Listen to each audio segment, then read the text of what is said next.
Internets, this episode is brought to you by Bevel, the first and only shaving system designed specifically for coarse, curly hair, and sensitive skin. Let me put you on to something. Enjoy smoother, clearer skin with Bevel. I've been messing with Bevel for years.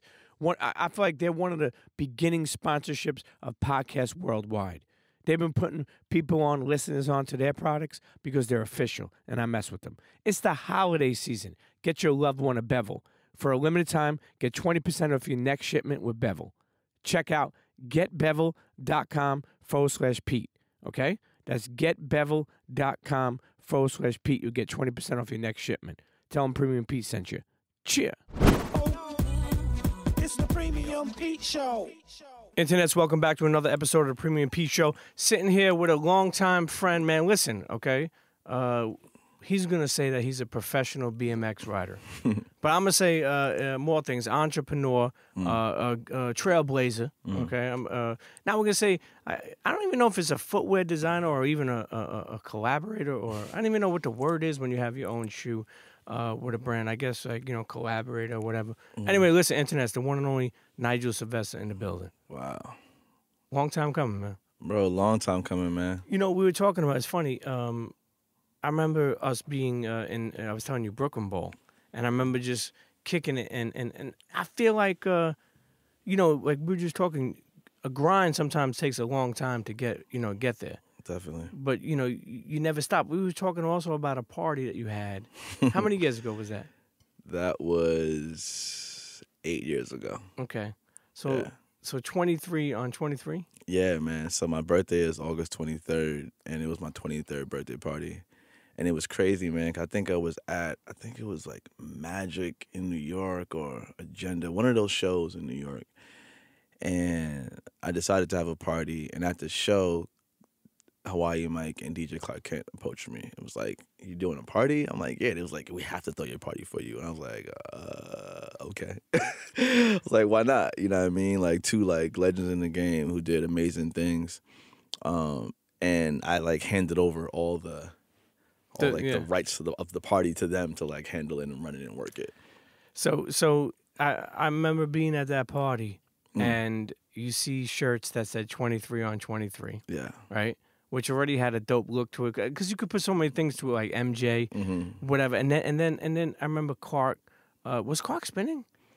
Clark spun some of the party. He spun the last hour of it, which you gotta understand, right, Pete? For me, being a kid growing up in Queens, New York City, and having DJ Clark Kent spin your 23rd birthday party, that whole night just elevated me to another level, And it even got better because I remember there being a balcony. Remember on top, that top row? It was the balcony. And Clark grabs the mic, starts talking about how talented, how special you are, happy birthday to you. And they bring out the one and only J. Cole. Yeah. And J. Cole rocks the house, 3-4 songs. Crazy. And I told you before that, before I was telling you, then he stays outside for about an hour, kicking it with the internets, man. Just chilling with the internet. Honestly, I know you said that changed your life, that party, Yeah, it did. But how amazing was that night? It was incredible. You know why? It was the first official party. Not even official. It was the first party I had in New York City proper. Growing up in Queens, and you come to Manhattan, to the city, to party every now and again. But having my own party where I invited a bunch of my people to come outside, my family, people who just knew what it was I was doing in the scene and whatnot at the time. And it became a thing. I didn't know it would be such a thing that night, but it became this thing that night. And the energy was so electric. Everyone had a great time. I spoke to at the party, probably we had about 200, 300 people come through, and no one said they had a bad time. Even the photos from the party.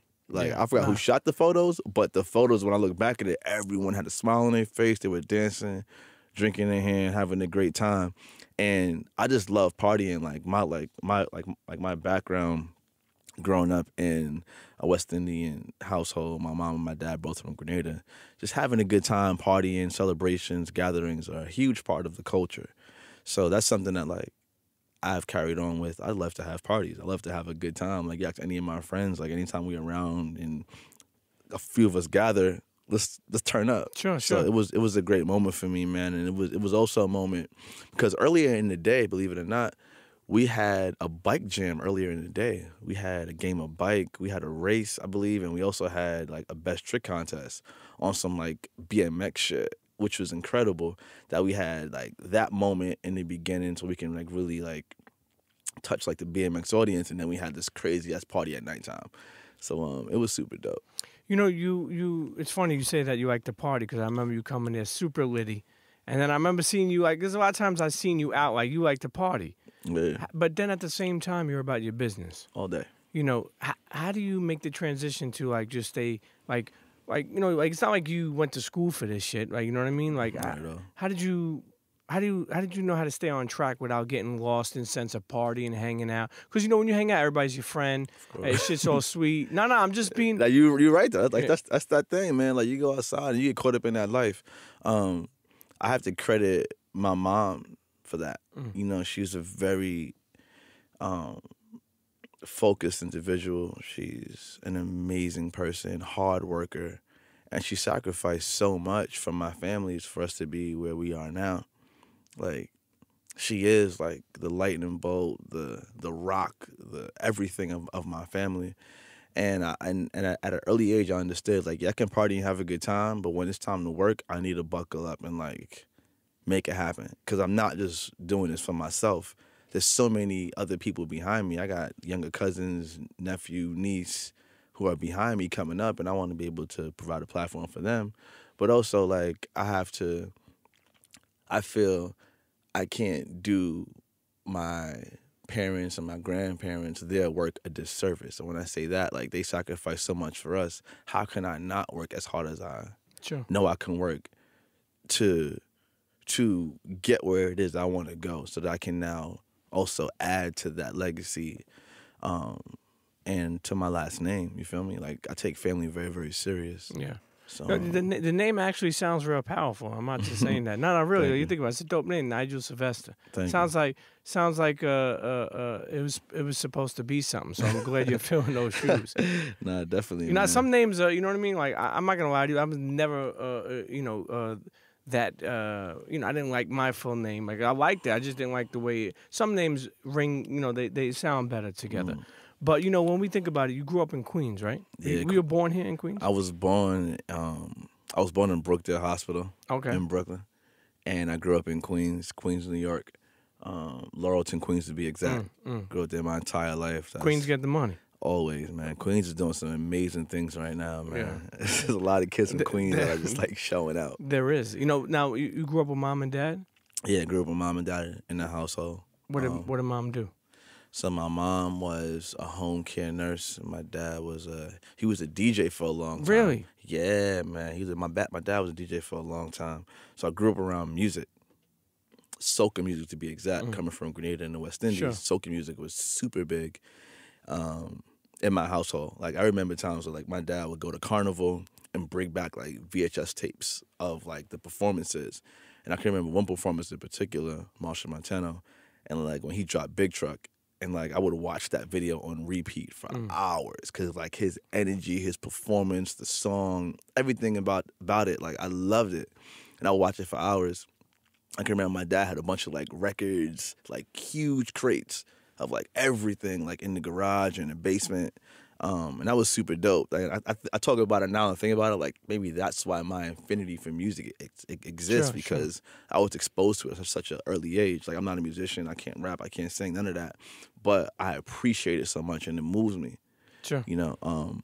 So, and then after he did that, he became, like, an electrician and, like, just hustling and doing this thing, man. But my parents were always hard workers. My grandparents were hard workers. My uncle came over from the West Indies as well, from Grenada. He was a hard worker, and everyone, like, really grinds. So I grew up in a household and an environment where I seen everyone work super, super hard. So for me, it's like, not even like, for me, it is working hard every single day, like, no matter what it may be. Like, I have this crazy-ass dream. Let's go figure it out. Like, let's ride this bike till the wheels fall off, literally. You know, you spoke about being West Indian, how they celebrate a lot, that how they party a lot, how they hustle a lot. Yeah. Growing up in that household, was moms and dad was there a lot of love in the family? Like meaning like, do you remember like times where like I don't know, pops would just hug you, or do you remember moments that you could treasure, or it was like more of a tougher family? Of course, I mean, there's moments where, like, yeah, I see my mom and my dad show each other love, and I'll come home, my mom will hold me, hug me. Yeah, of course, you know what I mean? But in life in general, like, ain't nothing perfect. So there's the goods and there's the bads, and you have to deal with it, you have to learn from it. You know what I mean? But I think the biggest thing I took away from growing up in that household in Laurelton, Queens, was just hard work, dedication, perseverance, no matter what it is that you wanted to do. You know, it was always like, okay, cool, like, how are you going to do it to the best of your ability? Where you think about me telling my mom I wanted to be a professional bike rider at like 12 or 13 years old. And she's like, I don't know about that. She didn't have knowledge on what that there's meant no history at all. You know, like coming from Grenada, it was like, yo, listen, you're going to come to America. You sacrifice so much to get here.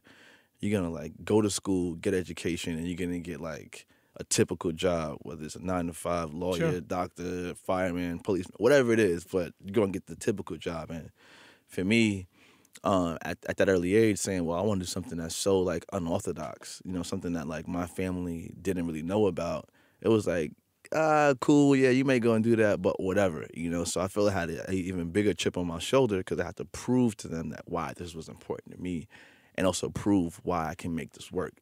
You know, that was like one of the biggest motivating forces was let me prove to my family, my friends, in my neighborhood, in my environment, why this mattered to me. You know, and I didn't think about, it would get to where it is now. I'll be sitting down talking to Premium Pete about my life. But I just had that blind faith that it will work. And if it didn't, I'll still ride it out. You feel me? And you are. And it's funny because you're like riding, like people, I always say like people's journeys are crazy, but like you're riding out like, pause, then no homo, but you're riding out your journey, real talk. You know, when was the first time you ever rode a bike? And actually, before you even answer that, for people listening who may not even know who Nigel Sylvester is, go to YouTube or just go to his page, was it at Nigel Sylvester? Yeah.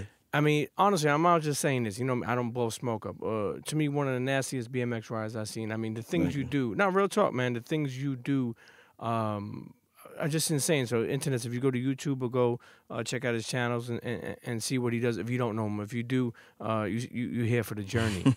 But when was the first time you ever like rode a bike and that feeling? Prior to a few months ago, like I thought the first time, like, well, my earliest memory was like 4 or 5 years old, like riding a big wheel in my grandmother's driveway. And then my aunt sent me a photo and I was like 2 years old and I was holding on to this bike with my hand. Like the bike is bigger than me, but I'm holding on to it, you know? And so seeing that photo, I was like, man, like I was made for this shit, man. You know, it reinforced and cemented to me that I didn't choose the bike, like the bike in the universe, God chose it for me, and I just had to like do the right things. I had to like fight and prove that I was worthy of it.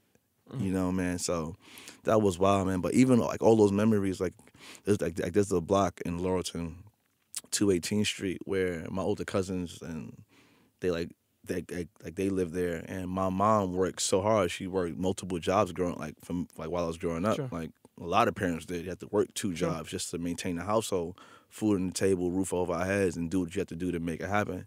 So I spent a lot of time growing up at my cousin's house in 218. And at that time, a lot of like young kids on the block, and that's when I got exposed to riding bicycles, was being on that block. And I credit so much of who I am, my like core values, my grind, the fact that I even like riding bicycles, to that, because that's what I was introduced to it, you know.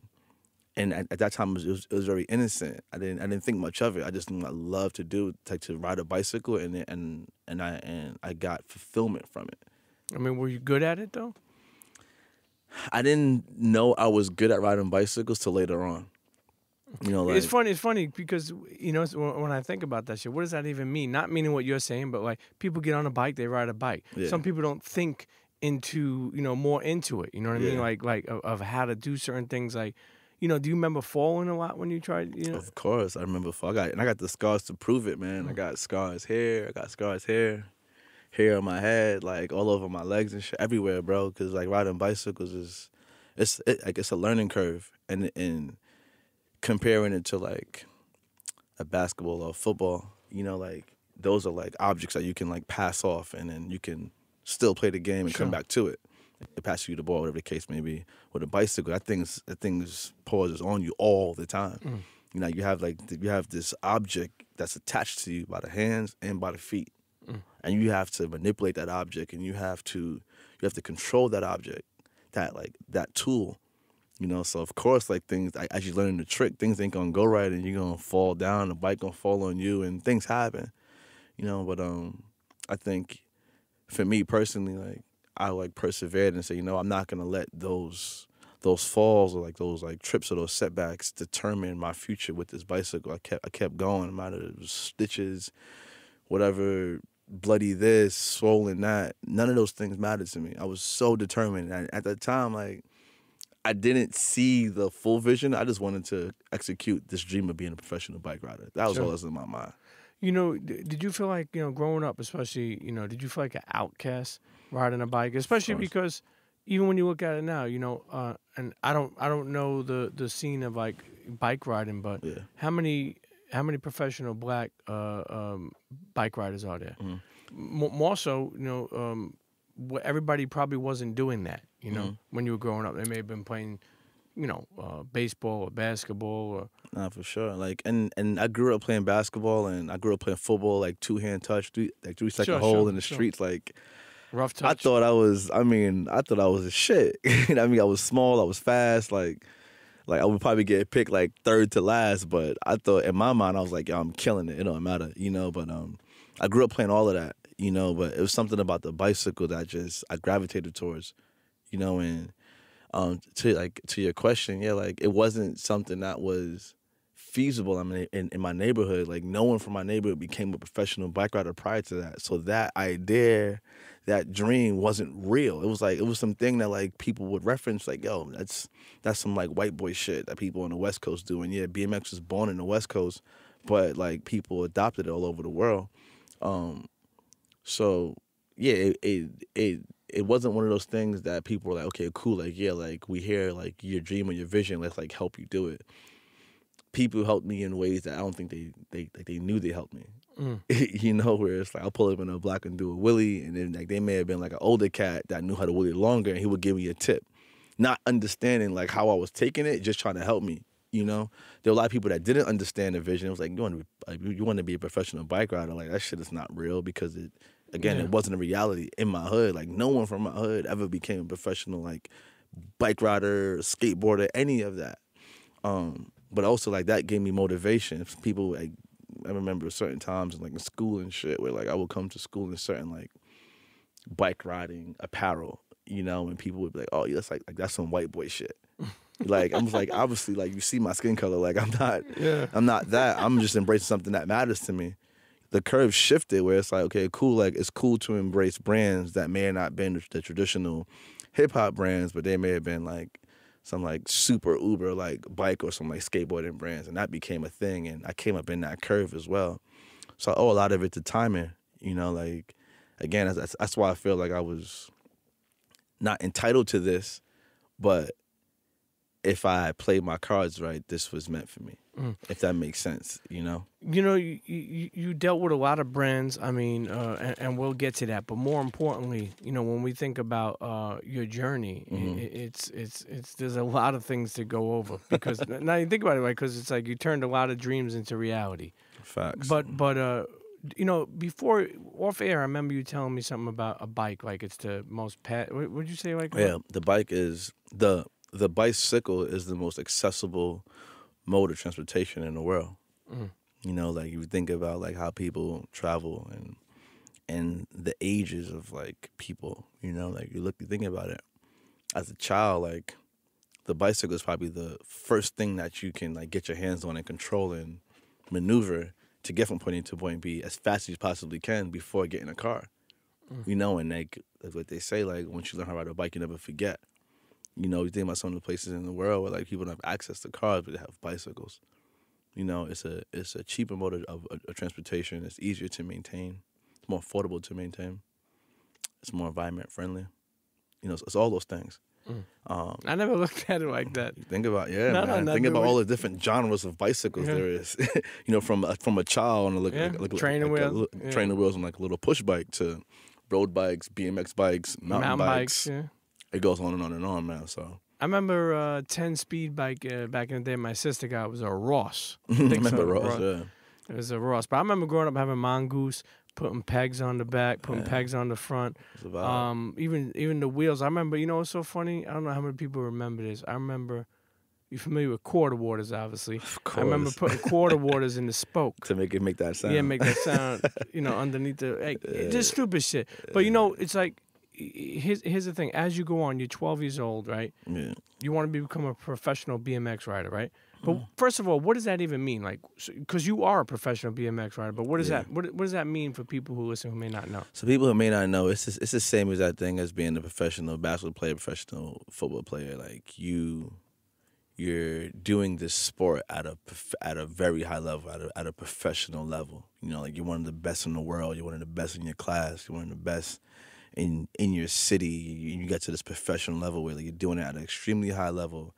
And you're getting recognized from that. You're getting a salary because of that. You're getting endorsement deals. Like you're traveling the world. Like you're doing your thing because of your skill level at this craft. You know. Do you know remember who the first brand that believed in you? Yeah, it was a brand called Base Brooklyn. Yeah. Isn't that a bike shop? No, Base Brooklyn was actually a clothing brand. Okay. This dude named Eno started it. And I was like the first dude to give me free T-shirts. Oh, really? Yeah, and that was a huge thing at that point, man. I think I'm like 16 years old, maybe 17 years old, man. And I'm doing my thing in New York City, respectively, and kind of, not even kind of, but myself and a couple other dudes, like we were the next up. Sure. So BMX is like certain generations. Like every 5 to 7 years, a new generation of BMX riders. And at that point in time, like I was one of the few that was the next up. And I was doing my thing. I was putting out work, and I was filming dope footage. And when I say filming dope footage, I was going out there, riding my bicycle, doing tricks and doing stunts. And we were filming it and putting it on videotapes and DVDs to put out to the world. But what made you think? What made you think to film it? Like you thought because I mean, like that was the thing to do. Like I can remember even being like 14 years old, 13 years old, and I asked my mom to get me a video camera. So for Christmas, the only thing she got me was a video camera, and I would like she got me a video camera and a tripod and a couple other things, and I would like it was cold, bro. It's Christmas in New York, and I remember as soon as I got that camera, I was like, oh, I'm lit, I'm good now, you know, and I would take the tripod, I'll set the camera up, and I would go out and I would ride and I would film myself so I could see what I was doing. Prior to that point, I would go ride and do tricks, and I couldn't see what I was doing. I felt it, but I couldn't see it. And part of it is seeing. The same way a basketball player, football player, they watch footage, watch game footage to understand, okay, cool, like I need to do this next time. Being a bike rider, the same exact thing. Like seeing what you're doing helps out so much. It helps out with your technique, how you approach certain tricks. So I can remember, like, at that point in time, my mom getting me a video camera, and I knew, like, yeah, I needed to get a video camera because I would watch other videos of BMX riders, and, like, cool, it made sense to me. Okay, cool, these dudes film themselves. I need to film myself. So I remember asking my mom to give me a video camera. I got that video camera. I used it for, like, a year and a half, and then whatever, I got over it. But I can remember filming myself and watching the footage and stuff like that. So once I got to start riding with real pros and other riders, like that was the thing. Like we would go out and ride, we'll probably do our thing for a certain amount of time, and then the rest of the time we're out filming ourselves, trying to put the best tricks we can do on video. The same exact way artists want to put the best thing they can, like when I say artists, let's say a rapper, a musician, whatever, they want to put their best bars and their best songs on wax, because that way you can share it with the world. Like, it's good when you and your boys are sitting in the cypher in your crib, nobody's recording it, but when you're able to put that on like a physical thing and share it, it takes on a different life form. So I started to like film myself. I got to the city, really joined the BMX community. They embraced me. I started to film like videos and stuff. I started to put like clips on video. And Base Brooklyn was like, okay, cool. They started to hear about what things I was doing, and other people co-signed me, which I appreciate to the fullest. And they started to give me free T-shirts, and that was such a moment for me. You feel like you made it. Oh my God! At that point, it was like nothing else mattered. I got a free T-shirt. Like the fact that like this talent, this skill of mine that I've been working on for years in the hood in Queens, got me to the point where someone else recognized me enough to like take this T-shirt that like they worked hard for to make and to share with me because they wanted me to rep their company because I was doing my thing. That meant the world to me, bro. Meant everything to me. That shit is dope. That shit is dope when you think about it. When did it feel, or when did it really become real? I mean, like at that point it was real, you know, because like when I started coming to like the city, and to be exact, I came to Union Square when I was like 15. And that's when it became real to me, because prior to that, like I was watching certain videos of certain pros like riding and doing their thing. It was a company called Animal Bikes, and they would put out DVDs and VHS tapes like every year, like once a year. And I would see like these dudes from New York City, these pros, dudes like Tyrone Williams, Edwin De La Rosa, Vinny Salmon, Bob Scarbo. These dudes are like the top of the Worms. These dudes are like the top of the game. Vic Ayala, like these dudes were like the top of the game. And I would watch videos of these dudes. I mean, I would sit down there and watch these tapes, watch these DVDs for hours on end on repeat, just studying the tricks, studying what they were wearing, studying the songs they were riding to, all of it. And one day, like one of my boys was like, this dude named Therese. I was in 10th grade, 15 years old, and he was like, yo, bro, I heard about this spot in the city called Union Square, and all like the bike riders and skateboarders, like they all go there and they ride and shit. And I was like, what? He was like, yeah, I heard it's crazy. He never been prior to that. I never been. I don't know how he even heard about it, but he told me about it. I never asked how he heard about it. I just believed him because I was like anything that was BMX information, I was eating it up. And I was like, you know what? I got to go see it. So one day, like I cut school and shit, like took my bike and I headed out to Union Square. Mind you, I'm growing up in Jamaica, Queens, so I had to ride from my crib. It was like a 25-minute bike ride to the train station, to the Jamaica Center, and then jump on the train to Union Square. It was another like 45, 50 minutes on the train. It was a troop just to get there, but I had to go see it for myself. And when I got there, all these dudes that I was seeing in these animal videos, they were there at Union Square riding and chilling. And I was like so like blown away. I was like, man, I can't believe that like these dudes who are like the top dudes in the game who live in New York City, they're at this spot chilling. And from that point, I was like, okay, it's real now. Like I was able to have a conversation and shake the hands of the people that were like my idols at the time. And that's when I knew it was possible. I was like, you know what? It's definitely possible now. Did you have a regular job ever? Of course, bro. Like my first job, I worked at McDonald's. Okay, nice. Summer job. I worked at McDonald's for 2 summers straight. This week you sweep the floor. Next week you do the fries. Fam, like I worked up from like sweeping to like manning the grill, making egg McMuffins, Big Macs, like all types of situations. Working the drive-through. Like I was doing everything in the store. I worked there for 2 summers, and on the second summer, I was like, man, I want to ride my bike. I'm over this shit. And I used to ride my bike to McDonald's to work, and I ride back home. And I was like, you know, I'm over this shit. And I walked out, and I rode my bike in the parking lot. Like, I swear to God, dude. Did you get another job after that? Yeah, after that, I got a job at Pathmark because I was like, man, I gotta stay fresh out of school, so I need some money for back to school shopping and shit. Yeah. So I got a job at Pathmark. I worked there for a while. I was a tiller, and I was like, yo, I asked one of the manager, and they were like, why am I a tiller? I want to work in stock. She was like, you're a tiller because you're in school every day, your brain is sharp, and you can count. I was like, oh, that makes sense. I was like, I wanted to be in the back lazy and shit, but they had me up front. Putting a pair of headphones on and rock out. I wish I could put headphones on, bro. Like they had me on the register, like ringing shit up all day. And then one day, this dude walked through the line. This black dude, a bald head. I never forget. I forgot his name, but I never forget him. He had a bald head. He had a little like goatee. And he was like, man, like.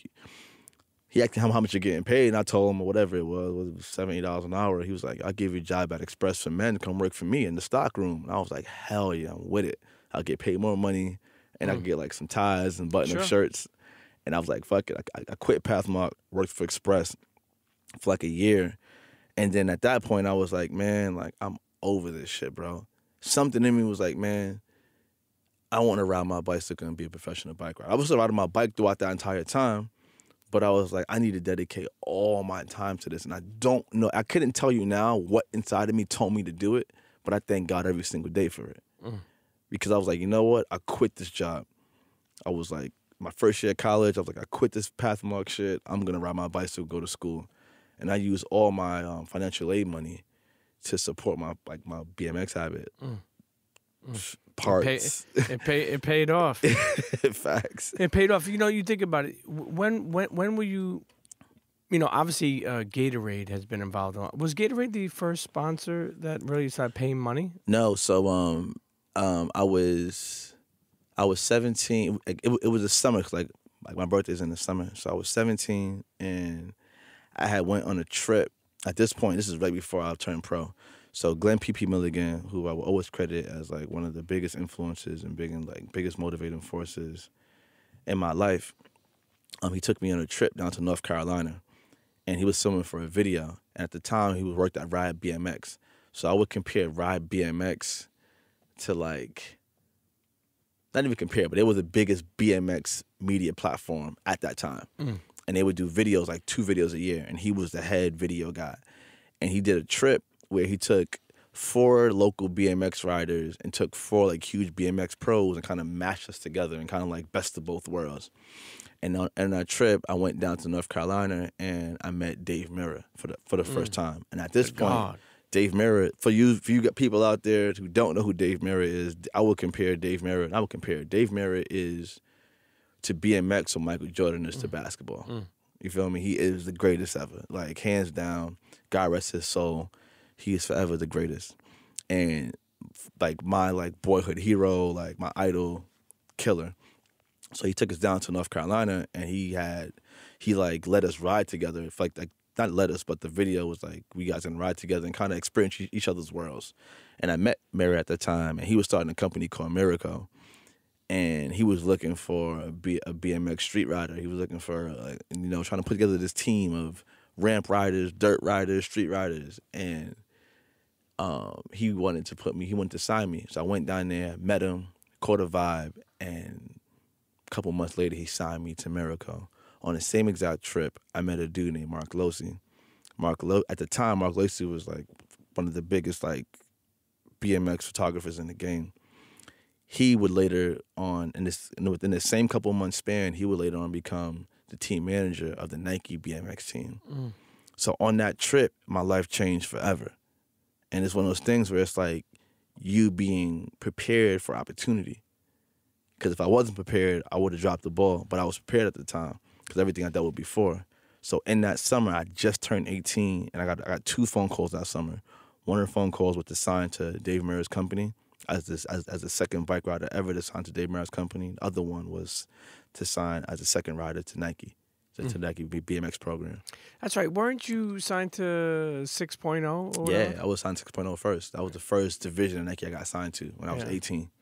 I think 6.0, didn't they, I don't think they're around anymore, Nike 6.0. No, like it dissolved like 5 years after the program and turned into something else. And So Nike. So at that time, Nike became a sponsor, right? Now, was that only not getting in your pockets, but was it a money sponsor or was it just clothing and equipment type sponsor? Yeah, I was getting paid, bro. Okay. I went from like living off of financial aid to getting paid a salary and traveling the world and gear. Bro, I had like my mom couldn't believe it. She was like, "Bro, why is there like 20 pair of shoes showing up to your doorstep?" I'm like, "Cause like I'm sponsored, ma." Yeah. Like I was getting shoes. I mean, I still get shoes now, but it was a situation where I got signed to a professional contract, 2 professional contracts in the same summer. So life changed for me automatically. Cause prior to that, I'm running around with like holes in my shoes. Sure. I'm making ends meet. I'm doing whatever I gotta do to make ends meet to the point now where I'm showing up to like the local bike spots and I'm fresh as fuck. Like brand new sneakers, new jeans, new hoodie, brand new bike. Like it's a whole movie. Looking crazy. And getting paid while you're at it. And getting paid, you know what I mean? But that's what it was to become a professional bike rider. And they were traveling me around the world. I went to like China and Tokyo, Dubai, man, Mexico. I was all over the place. With your bike? With my bike, bro. And I'm 18 years old. I couldn't even like properly have a real drink yet, and I'm around the world on my bicycle just like fish out of water type situation. But I embraced every single moment of it. Every single moment. I was super grateful and super thankful. And a lot of people didn't understand it. Like, a lot of people in my family didn't understand it because it was so unorthodox. Like, hold on, this same exact bike you're riding for all these years prior, you're now, like, getting paid for this, and, like, they're sending you this places, and, like, and it wasn't, like, crazy money, but, like, it was, I can eat, I can, like, put gas in my car. It's like a salary. Yeah, like, I can put gas in my car, I can, like, put clothes on my back, I can move around a little bit, you know what I mean? Like, so it was a vibe, bro. Yeah. So how do you even elevate from that? That's the crazy thing, because somebody could just be happy enough with that.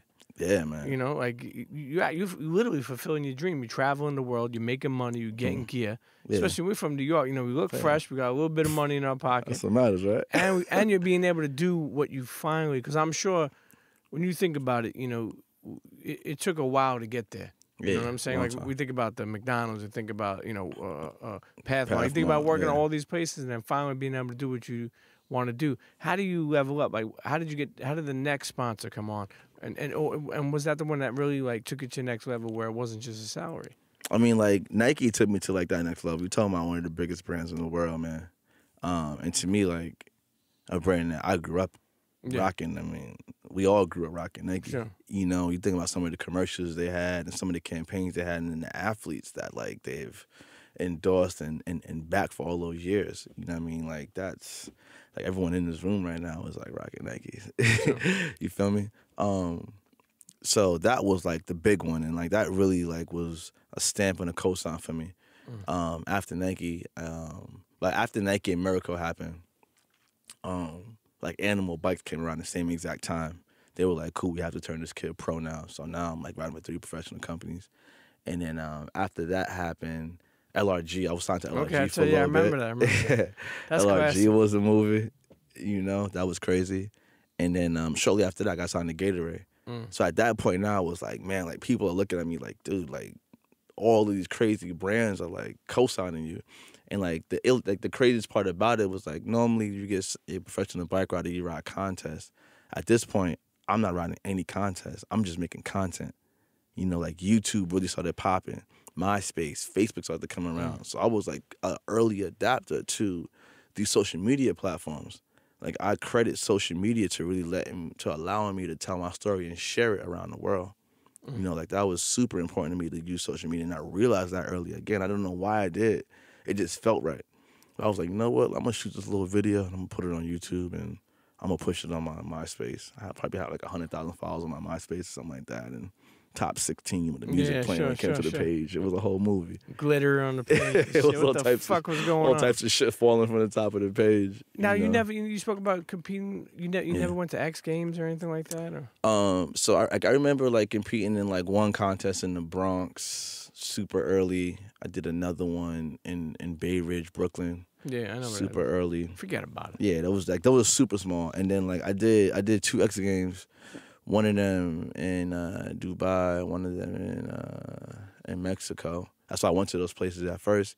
But I really didn't care about it. I went just to see what those places were like. Coming a kid from Queens and you tell me, yo, I'm 19 years old. I'm going to take you to not Mexico. It wasn't Mexico, sorry. It was Brazil. Sao Paulo. Like, go to Sao Paulo for 3 days and go chill and go ride this contest. I was like, whatever, man. I just want to go see this. City. Sure. And I remember, my biggest memory from Sao Paulo is going to this party, and we didn't party until like 8 in the morning. That was my first time I ever went to a party that ended at 8 in the morning. And you were there by yourself? I was there with other bike riders and whatnot. You know what I mean? I was like, this is crazy. That was more exciting to me than the actual contest. I didn't care about the contest. You know what I mean? It was like whatever to me. I wouldn't want to go for the experience. Damn. Now, you used to bring your bike with you? Like, how does that happen? Yeah, man. You just put it on the, you check it in? Yeah, check it in. I break it down, put it in a golf bag, and I check it in. See, I would never even know about that. Yeah, that's just like tricks of the trade. Pushing weight out here. You know what? Yeah. Let's take a quick break. We're going over the journey of the one and only, the legendary BMX rider, Nigel Sylvester. But he's more than a goddamn BMX rider. Man, we did so much things, man. Oh, come on. We'll be right back in tennis. Don't go nowhere. Cheers. Hey guys, this is Ronnie Fong.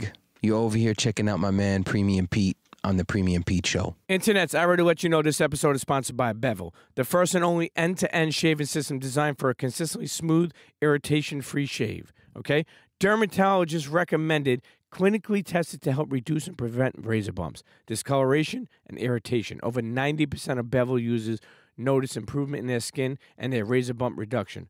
Bevel is a good look. Level up your grooming routine with the Bevel shave system. They got the trimmer, they got the lotion, they got the regular razor. Let me tell you something. Their products are official. They're premium. It's the holiday time. I already told you, get your loved one a Bevel today. Head on over to getbevel.com/Pete. That's getbevel.com/Pete. Get your Bevel trimmer and shave today like a boss. Now let's get back to the show. CHEA. Internets, and we're back sitting here with Nigel Sylvester. Listen, before we went to the break, we were speaking about brands and turning your dreams into reality and coming all the way from a kid from Queens. Yeah. Think about that shit, man. Just a kid from Queens riding a fucking bicycle. Bro, man, like, I still go back to Queens now and like ride through certain blocks and reminisce and drive through certain blocks and get goosebumps, man, thinking about, man, I remember jumping off this curb cut or riding down this block because like the driveway was a certain way and I can like jump off the driveway a certain way. And like, man, like everything looks so much smaller now, you know, but I appreciate the moments and I do it because I feel like it keeps me grounded. It just keeps me connected with where I'm from. You know, we were talking about another person from Queens, Ronnie Fong, and I remember saying, like, I remember seeing his come up and how much, you know, and I was just telling you, it's funny, the more people hated on him, the more that kid did. You know, one thing I saw is that one thing is both of yous elevated, like, meaning, like, the more he did, I seen the more that, you know, you did, like, and he supports you as well as you support him. What does that relationship mean to you?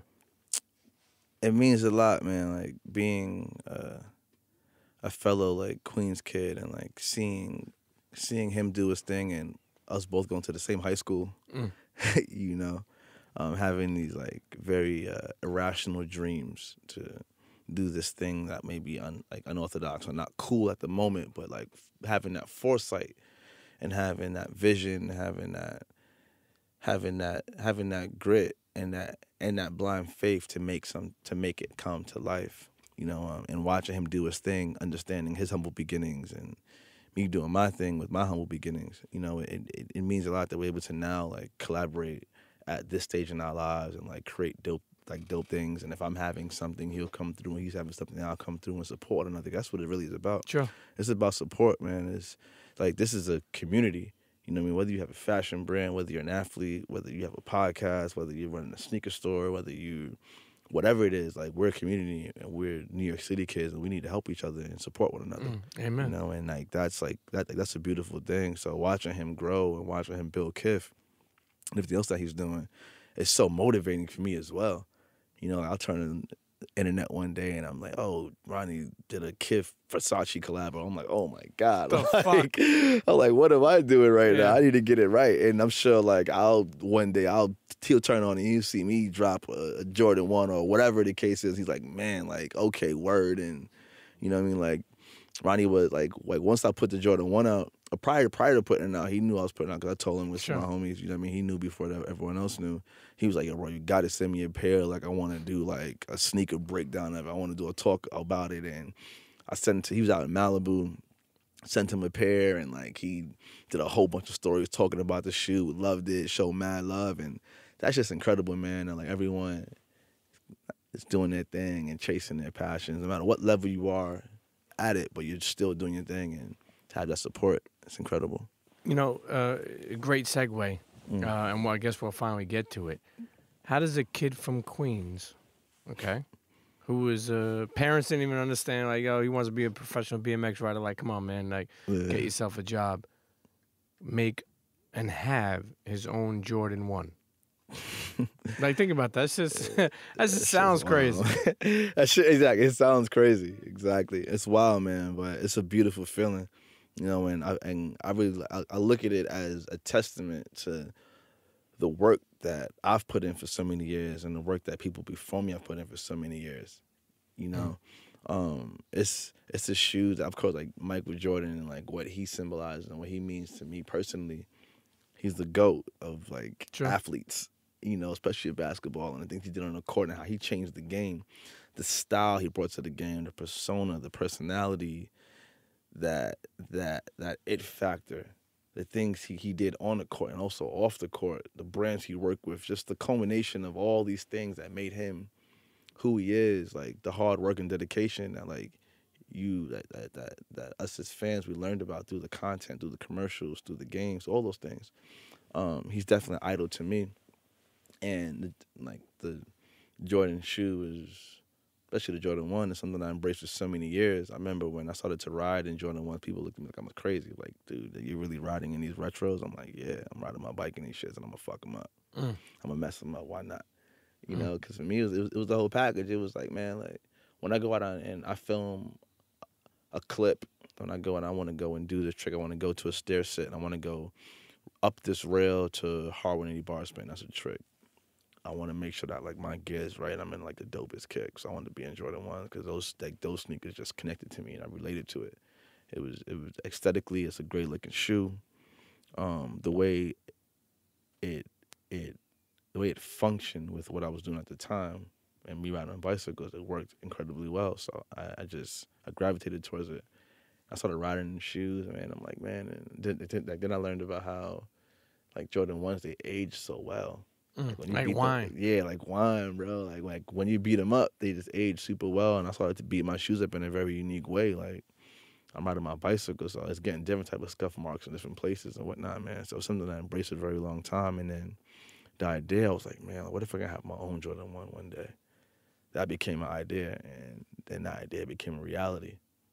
And I was able to design my own Jordan 1. And the end of 2016, we started working on it. And the idea was like, man, like let's like replicate what it is that I do in the shoe. Like I naturally like distress and beat the Jordan 1 up when I'm riding my bicycle, which is one of the truest things to me. Let's replicate that and put it on a brand new shoe. And it was the first time Jordan 1 ever did a distressed Jordan 1. And it has a scuff mark on the. It had scuff marks all over them. And that is to resemble. To mimic and to tell the story of how I use this product, you know. And a lot of times, like, yeah, people cop shoes and stock them or dead stock, whatever case is. I do the same thing. Certain shoes I don't rock them, but the fact that we made a shoe that comes already like distressed, it was something that was like brand new, it was like unprecedented, you know.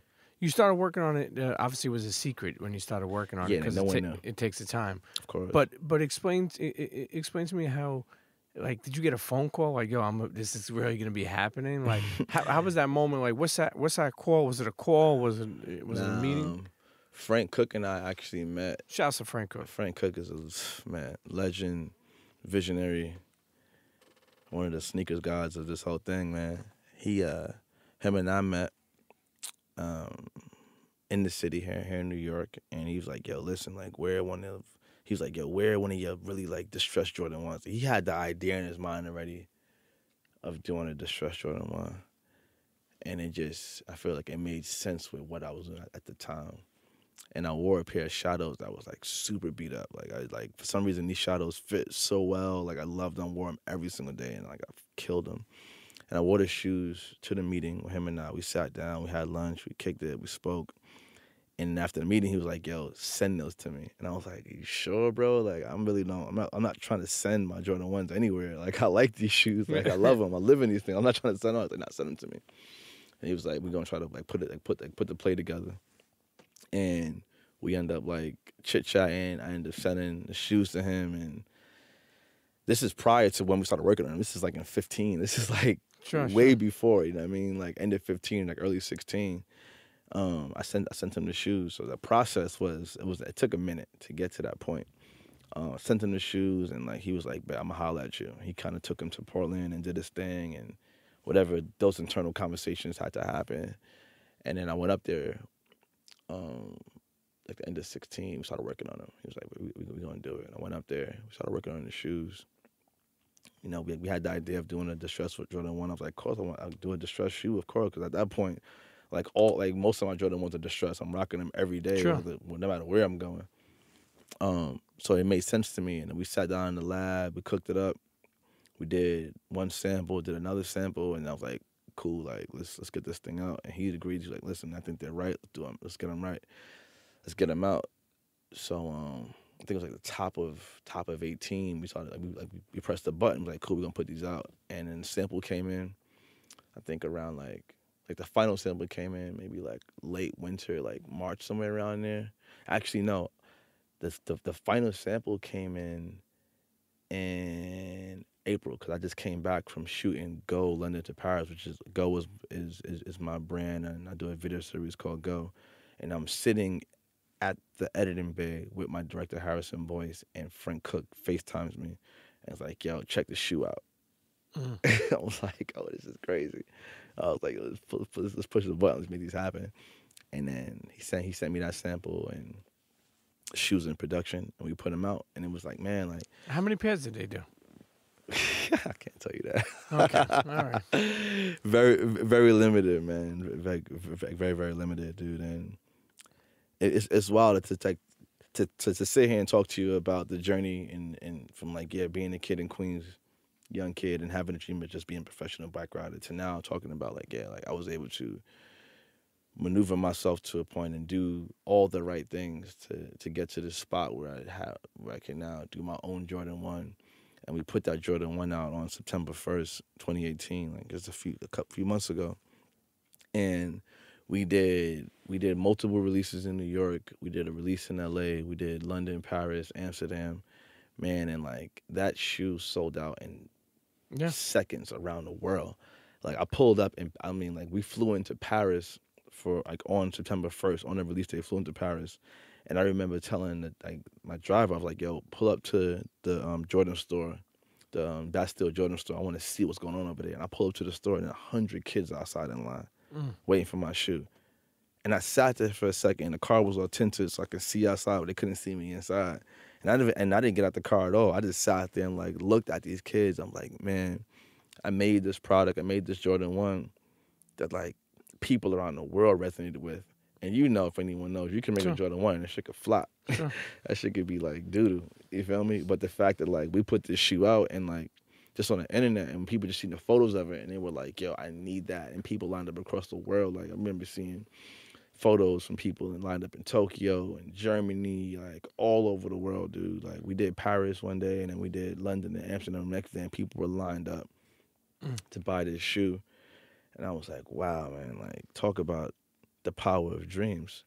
Talk about willing something to existence. Talk about like persevering and like coming from a place that like people would least expect you to come from to do something like this, you know. And I attribute that to my upbringing, to every single person along the journey that may just give me one piece of information, to a 23 on 23 party, to the conversation we had in Brooklyn Bowl, to Sean Jones told me how to do a bar spin back in Laurelton, to like all these different moments, you know, to all the photographers, the videographers, the people that fucked with me along the way, you know, like not because not because they can get anything directly from me, they just believed in me, and it was a vision, it was a vibe to get to that point, to the Dave Merrills, to the Mark Losi's, to the Glenn Milligans, all these people that like helped me along the way. I thank every single person for the things they've done for me, you know what I mean? It's amazing. It's amazing I got to make sure I say this right, because it's amazing what someone believing in you can do for you. Mm-hmm. Like it really is. Like, you know, and it's because sometimes some people, you know, that's all we need is someone to believe in us. You know, I mean, and at the same time, I always tell people believe in people who believe in themselves. Definitely. You know? So there's two sides to that coin. That's a good point. You know, you dropped so you dropped the shoe. I remember seeing you, Kith, and like you said, all over. You know, now you say to yourself, you know, you have your own Jordan, right? Yeah. But you also had Gatorade, right? Yeah. Are you still with Gatorade? No, I'm not. Okay, I'm but you were with them for a long time. I was for 6 years. And with Nike for I mean, is that? I've been with Nike for over a decade, man. Signed to them, bro. I mean, that's crazy. It's insane, dude. Like, it's wild, man. Like this year has been such a blessing, man. We dropped the Jordan 1 on September 1st, and then we dropped the Air Force 1 on. Oh, that's right. You did an Air Force One too. We did an Air Force 1. That shit How the sold fuck out did in that 3 happen? days. Just grinding, and people at the building like believing what it is that I'm doing, and understanding like where it is that I'm going, where we Air Force. We did a Nike ID Air Force 1, and we created a palette based off of Paid in Full, like one of my favorite movies. Like, I mean, the soundtrack, the track is crazy, like Rakim and every beat, that's amazing. But the movie also incredible, and one of my favorite movies ever. And so many quotables, so many incredible moments. I want to create a palette based off this shoe. So we created a palette for the Nike Air Force 1. It was sold out in 3 days. What'd you do? Like three different ones, right? Then? Yeah, so like I did like three different lead colorways, but then people could go on the Nike ID website and then tune it to like their liking and do the whole Nike ID experience. And we sold out in like I said in 3 days, and that was like amazing. Like back to back, like I think it was like October like 10th, and then September 1 was the Jordan 1. October 10th was the Nike ID Air Force 1. So we sold out 2 shoes back to back, which was crazy. And then right now we have the Nike Just Do It campaign running in the city for the new Nike store. And again, man, like I'm just grateful for the opportunity that I've been afforded, and it really comes from the fact that I believed in my dream to be a professional bike rider. You mentioned your brand Go. Yeah. You got into a little bit about the director. Of course. What does it stand for? Man, so Go is my travel lifestyle brand, and it truly embraces the person with that DIY attitude, the person that is the hustler, the go-getter, the grinder, the rational dreamer, the person that lives out their imagination. All the things that I use and I've embraced over the years to build my brand. I wanted to create a brand that represents that person. I feel in this day and age with social media, man, like whatever it is that the crazy idea you have, you can make that shit happen no matter what. You can truly make that thing happen. If you go to sleep tonight and you have a dream and you wake up in the morning and it's like, man, I have this wild idea, you can now make that thing come to life. And I wanted to create a brand that embraces that person. So I started a video series about 3 years ago. And I was at a point in my career, I was like, I'm doing a lot of branded content, and I wanted to create a piece of content that I owned out rightfully, and something that like truly embraced how I felt at the time, and something that no one else told me I had to like follow these guidelines. I enjoy doing branded content. I have a lot of amazing brand partners, but it's also important to create something that I own, or something that's on me. Like listening to hip hop growing up, you hear motherfuckers talking about like own masters and own my music and being a businessman, being an entrepreneur, and that's something that's important to me. Like I'm watching my family work super hard all these years. Like, and if I'm gonna work this hard, let's own something. So I created this video series with one of my best friends, Harrison Boyce, who was the producer who was the director of the Go series. We started this video series and we shot the whole thing from the first person perspective. First, when I say that, the first person POV. So like you see exactly what it is that I'm seeing. The camera is mounted to my body, and you can see what I see. And we decided to step up the creative by intertwining each shot seamlessly. When it comes to film, I'm super into those like continuous dolly shots where like the camera never cuts. I love that shit. So I was like, man, let's combine the POV perspective with these seamless cuts. And of course you can't shoot a video through New York City all in one shot if you want to go from Queens, Brooklyn, Harlem, Bronx, whatever. So how do you do that? You do these seamless transitions. So we created this formula. We took the summer of 2015 and we created this video series called Go. And it was born out of that spirit. It was a DIY project. We didn't have a big production. It was just him and I. And that hustler mentality, that I'm going to go out and make this shit happen no matter what, that I will not lose attitude. We took that mindset, and we went out and created this video project. And we did it on our own. And we put it out on YouTube, not knowing what to expect. We knew it was good because at that point I've done tons of content. Harrison has done tons of content, so we knew it was good in our opinion. We didn't know how good it was.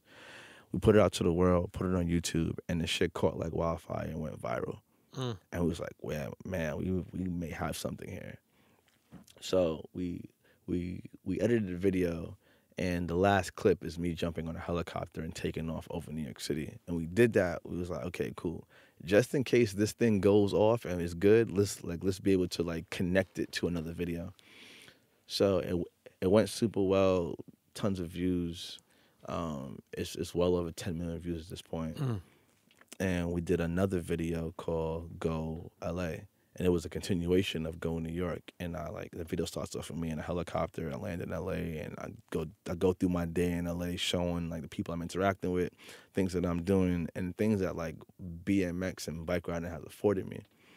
So we did that video, and again, it did super amazing. So I was like, okay, cool, we got something here. At that point, I was like, you know what?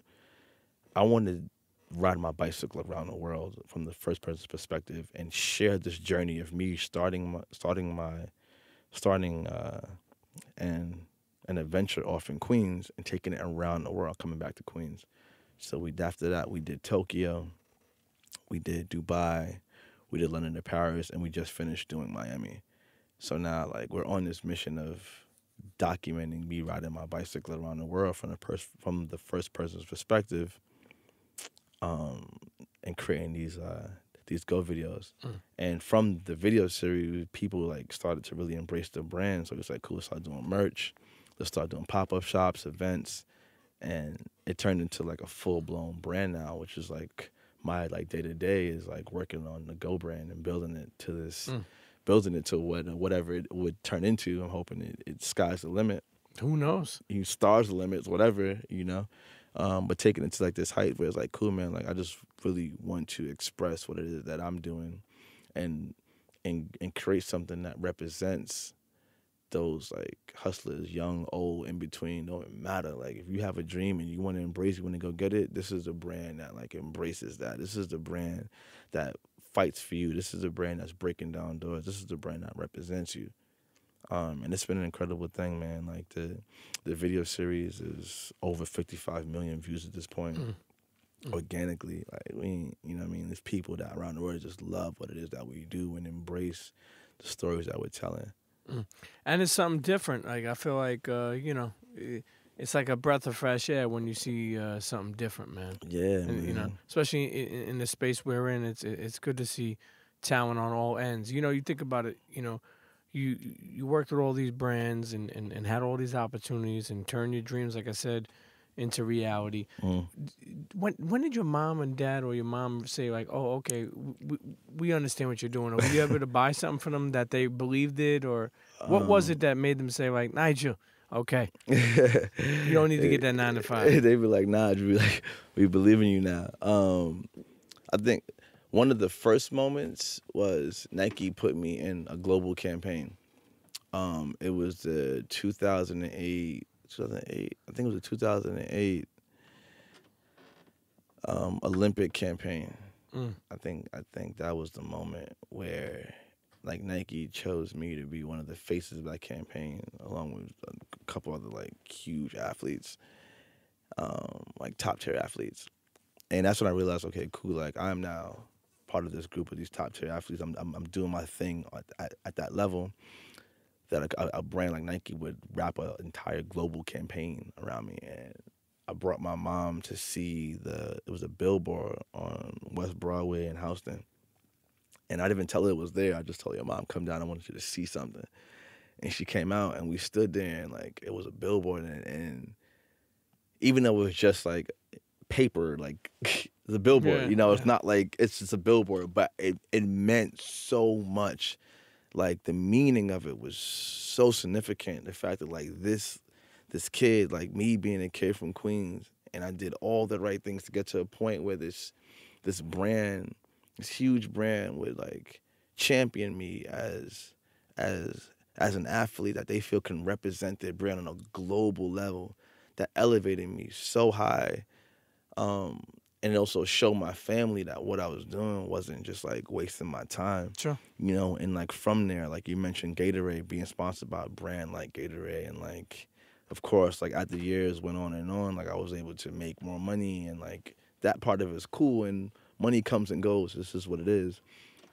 But the things I was doing, like having like some of my mom's friends like call her like, oh, I see Nigel doing this, and like, oh, okay, like it's not just something in this small community of BMX and like sneakers. This is going way beyond our immediate like circle.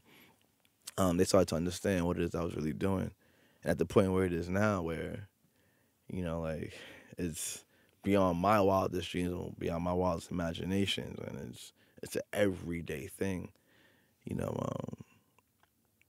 Like my parents and my family like really believed in, like they really believe it now, and like they see what I'm doing, and they have full faith in my gut and in my ability. How long do you think you could do this for? Not meaning entrepreneurial. So the wheels fall off, bro. Okay, that's the best. Now, do you read any books? Of course, man. Like, what's some books you're reading? So, I mean, like, Alchemist is one of my favorite books. Like, that's something I've read a couple of times, and like, I'm super into just like positive vibes and like dreaming super big and being motivated by like those things. Something I got into recently, man, like is motivational speeches. I recently got introduced to a dude named Inky Johnson. You know him? Heard of him. Bro, so this dude is powerful, man. I want to meet him. Like, I'm like his biggest new fan. Okay, we got to put it out there. Yeah, man. Like, he grew up in Atlanta and played football his entire life. And I think he was 8 games away from the NFL draft. And he had a career-ending injury off of like a weird tackle, and I think his right arm became paralyzed. And now he's a motivational speaker. Man, I was like, yo, dude, this dude, when he talks, man, he has my attention like 110%. Powerful, powerful speaker, clear stories, clear visions, man. So like right now, like I'm listening to like a lot of like Les Brown, nothing I've been listening to recently. I listen to like a lot of interviews. People like Jay-Z, Will Smith, Kanye, Pharrell. Those people, I was listening to the interviews and like. Yo, you speak of Pharrell, you made me think of something, man. I remember him riding a bike with you on some video. Pharrell's a friend of yours, man. Yeah, man. How the fuck did that happen? Man, so I was on Miracle for 6 years, and I felt it was time to make a change.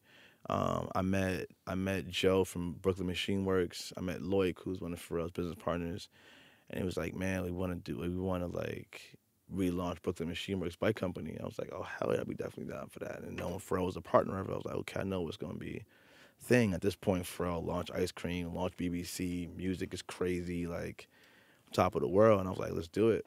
So I signed a deal with Brooklyn Machine Works, and once I signed that deal, I was working with the brand.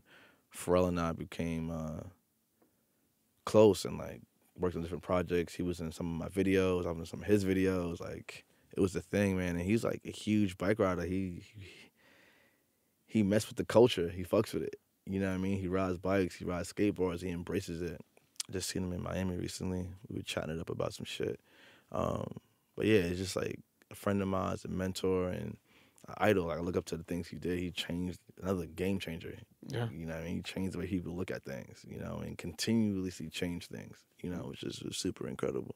Yeah, I remember I remember the videos that he was in riding bikes with you, and man, I remember also how you felt about that shit. Like, you're like, yo, this is crazy, man. It's insane, man. Like, for me, like I remember being in my mom's living room, dude, on that nappy ass brown floor, had a little nappy brown rug, and watching like Provider. And seeing that video, and Pharrell's in there riding bicycles, I'm like, yo, bro, this is crazy. Like, I'm a kid. This is prior to me even like venturing outside of Queens to ride bikes, and seeing someone at his level ride BMX bikes in a music video and embrace it the way he was embracing it, like front and center, not like shying away. He's on the bicycle, riding, rapping, singing, whatever. It's like, man, that shit was incredible. It motivated me so much to see someone like me who were riding bikes. When I say someone like me, like seeing a black dude, you know, like embrace BMX at that time. Because prior to that, like, you, in my neighborhood, hearing people talk about, oh yeah, that's a white boy sport, and then seeing like someone like Pharrell embrace it. I'm like, okay, cool. This is dope as hell, you know. So I was like looked up to him and like was a fan of things he did. So once we got to work together, like we did some dope shit, man. Like creating dope content and the bike company and everything, man. It was cool. Yeah. Big homie Pharrell. Yeah, You know, there's a lot of dudes that you rode bikes with. Yeah. And a lot of official. I remember that Spanish dude I was telling you, your Ralphie. boy, Ralphie. Ralphie Ramos. Yeah, young that boy's nasty. Ralphie is a New York City legend. Shout out to my guy. Who's some people that are coming up, man? Who's some that you see out there grinding that you would give a shout to? There's a lot of kids grinding, man. Like one of the kids is sitting in this room right now, Donovan Howard. Jonathan Donovan. Jonathan Donovan, like young New York City Ripper from Best Style Brooklyn, doing his thing, you know. And I'm excited to see how he takes BMX bike riding into his world and now project it out and hopefully go on to do incredible and great things. Like, as part of the process is sharing information and like seeing people come up behind you and like helping that process out. You know, you see it all the time in hip hop. You know, so I'm excited to see it happen in BMX. Yeah, you know, you got a chance to, like I said, you got a chance to work with Gatorade. Mm-hmm. You know, be sponsored by Gatorade, be sponsored by Nike over a decade. Have your own Jordan 1. Have your own shit. If I remember right, have your own G-Shock. Is that right? We did. Yeah, we did. We did 2 G-Shocks, man. Yeah, Again, like North America, like record breaker, like in sales. You know, and that's crazy. Like even that, I remember like my mom hit me up. Like I just walked through Macy's and like I seen your watch on display and then playing your video at Macy's, and that for me is those moments that like beyond solidifying and reassuring me that I'm on the right path. It makes me so happy to know that I used to walk through that mall, walk through Macy's to get to the mall to go school shopping, and like would have never imagined that years later my mom could walk through this place and see me on a screen and like can actually buy a product of mine. Like that's, again, it sends chills through me, and it just lets me know I'm on the right path. Of course you are. Of course you are. The journey's been amazing. It's been crazy. And still got a lot to go. As we wind this episode down, if there's somebody listening that, you know, wants to see, the thing about you too is that you're not just a pro BMX rider, which you are, but you're more than that. Meaning, like, you've worked with so many different brands. You've been able to elevate yourself. You're an entrepreneur, straight up. Not you. You know, somebody's listening. They want to follow their dream. You know, I always say if there's some bumps in the road or they just, you know, but they have a vision. You know, what's some advice you have for them? And like the things that I speak to about things that I speak with my team about on a daily basis, is truly follow your dreams. What is it that really matters to you? What is it like that you would do whether you're getting paid for it or not? You know, like what are you passionate about? Because those are the things that you're gonna put your all into, and that you will probably see the most success with. You know, how can you create something that would not just affect your life, but those around you? I tell people all the time, like, I'm not just riding and working hard for myself. I'm working and riding to provide opportunity for my family and those around me.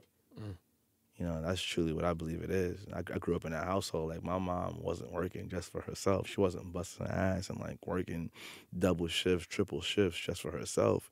She was doing that for her kids and for her family. Like, she wasn't just providing for a household here in New York City with my dad and my brother and myself. Like, she had people back in Grenada that she had to provide for as well. And I grew up seeing that. So there's no way now I can just do this thing for myself. Like, I want to be able to create opportunity for those around me. Like I said earlier, I got, like, a niece, I got a nephew, I got a brother, I got friends, I got other bike riders in New York City, I got my parents, people that, like, I want to be able to help and provide for. So, like, those are, like, that's probably, like, my biggest motivating force. And then after that, it's, like, cool, like, self-accolades and things like that. But I'm fighting for not just myself at this point, man. So I would say, like, find that thing that truly matters to you, that, like, you're willing to fight for, not just yourself, but for your community as well, for people around you. You know, that thing that makes you happy. You know, the thing that you feel will fulfill you. Yeah. Fulfillment is important. Like when I'm out riding my bicycle and creating videos and content and doing go videos, like I'm fulfilled with executing the idea, starting at A and ending at B. You know, like whether like we make money on it or not, like I just want to see it come to life. That's passion, man. That's a successful journey that's still going. Yo, what's the longest you did a wheelie for? I got blocks, man. Blocks, bro. I'm going through Queens, man. Blocks. You know, it's one of those things too. Like I put my mind to it. If I want to go out, I'm gonna do 30 blocks. Yeah. If I can't do 30 blocks on Monday, I can bet you by Friday I'm doing 30 blocks. I'm gonna figure it out. If I want to do 40 blocks, whatever it is, like. That's that like do or die mentality. That's that I will not lose mentality. Yeah, sure. It's like, okay, cool. If I can't do it, I'm gonna figure it out. Yeah. But I mean, on some real, I go outside right now, put a few blocks down. It's nothing. Yeah. You know. You know, when you did a lot of your deals, did you like have a lawyer or you did like you handled all your deals? No, I definitely had like representation. I've had an agent for a long time now. You know, and even that's so weird, man. I just feel like I have to be honest on this podcast and just honest in general, man. Like when I first had an agent, like people in BMX looked at me like I was crazy. It was like, oh, you got an agent? Like you were fancy or something? You trying to sell out? Yeah. Crazy. But I knew like, man, like if I want my deals right, I need proper representation. Sure. You know, you want to get experts in your field. Sure. You know, so like don't be afraid to have proper representation. Vet them out the right way. Ask questions. Learn things, like understand how to read a document, understand what you're signing. So important, especially for like young creatives that like you just want to focus on like creating. I get it, but take that like 15-20% of your time and learn how to read a document, understand what you're signing. It's so important, like not getting jerked out here, bro, because they will try to get you. Yeah, you know, it's funny. Angela Yee said this. Shouts to Angela Yee. I remember she said something that really, really stuck with me about why it's so important to be represented correctly. Yeah. Is because they have information that they're privy to. So, for instance, if they're dealing with Gatorade, I'm just giving an example, the lawyer or the agent may know that Monster gave $10 million. Facts. So they're going to ask for $12 million or around that, you know, ballpark. So it's like things that's what you pay for. You pay for that information and plus also that professionalism. So listen, there ain't really much more to say. What you it's at Nigel Sylvester. Yeah, at Nigel Twitter, Sylvester. Instagram. What's the website? Or you can just like hit your like local Google search and just put Nigel Sylvester and my shit Find will pop everything up. in there. You feel me? And YouTube. YouTube, and you can put a Nigel Sylvester live at YouTube. You put Nigel Sylvester Go, like all of that shit pop up, man. We've been working for a long time, so we like, you know, stapled in all those searches. What's next for Nigel Sylvester? So we have the next Go video dropping on December 10th, the 6th installment, Go Miami, which is probably like one of the best ones yet. I mean, it's always one of the best ones yet. And then 2019, man, like I'm one of those kids, man, where I want to hit them with the element of surprise. I don't even talk about too much of what I'm doing. Just know we in the kitchen constantly. Make more moves. Make less announcements. Exactly, man. I just want to pop up. You open the ground one day like, oh, shit, this nigga out There he goes again. You feel me? So that's what we on. Hey, listen, man, you got so many brands. I don't know who the fucking Target's going to sponsor in 2019. We'll put that into existence. Internet. First of all, as we end, I want to say I'm very proud of you, man. Thank you, sir. I mean, the grind has been tremendous. I always enjoy that there's people I've seen, grind and grow and from a distance. It's a proud thing to see, man. No, likewise, and thank you for having me tonight, man. Come on. I know it's a bit hard to track down, but it's all good. Love is love. You already know it's love, man. So that's Clark Kent taught me that one. Love is love, man. Shout out to DJ Clark Kent. That's my big homie, man. He believed in me for a very, very long time. We worked on my first Nike SB Dunk High. Oh, that's right. Together, that's right, yeah. So Clark was a big homie. He showed nothing but love, and shout out to him, man. I listened to Reasonable Doubt earlier. I think when you called me earlier, I listened to Jay-Z. So I think it was Reasonable Doubt. That's why I was like Brooklyn Queens Day. It's a Brooklyn Queens Day today. Man, like I really listen to that album, man, like once a week, man. Like Reasonable Doubt is one of my favorite joints, man. Shout out to Hov. Yeah, absolutely. Hov all day. Internet's the one and only. Okay, make sure you keep it. I told you, if you don't know who Nigel Sylvester is, pull up that YouTube, check out how nasty he is. Crazy. But more importantly, Continued success, my brother. Thank you, my dude. Nigel Sylvester. Cheers. Peace. Internets, if you enjoyed that episode, I want you to email me at thepremiumpeteshow@gmail.com. Again, that's email is thepremiumpeteshow@gmail.com. Let me know what you thought. And listen, all my advertisers out there, all my big businesses, my small businesses, whoever, a friend, a store, you want to advertise on The Premium Pete Show? Email me at thepremiumpeteshow@gmail.com and let's get working. Okay? Make sure you subscribe, rate, leave a comment on all streaming platforms of the podcast. Tell a friend to tell a friend. And we'll see you next episode. Cheers.